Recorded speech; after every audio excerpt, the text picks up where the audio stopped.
Kayo, welcome po dito sa ating Facebook page. Ayan, so gusto ko lang po sanang i-correct yung iba kasi meron po ditong na-encounter ako guys na bumibili na ganito po. Pabili nga po ng Colgate na close up.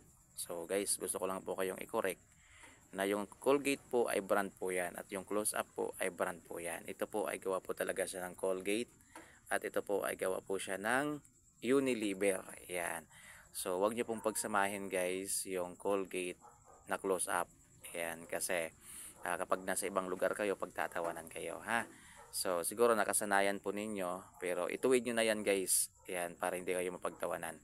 So, para safe, pag bumibili kayo, pabili nga po ng Colgate na toothpaste. Ayan, pabili nga po ng close up na toothpaste. Ayan, para hindi kayo pagtawanan guys.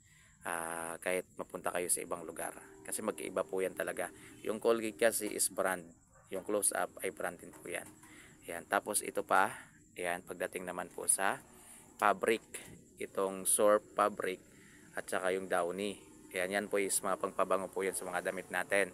Kasi meron din po na bumibili dito guys. Ayan, sinasabi, pabili nga po ng Surf na Downy.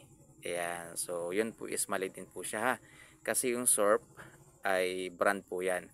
Gawa po siya ng Unilever at itong Downy ay gawa po siya ng Procter and Gamble. So pag bumibili kayo guys, sabihin nyo na lang, pabili po ng Surf Fabric Conditioner.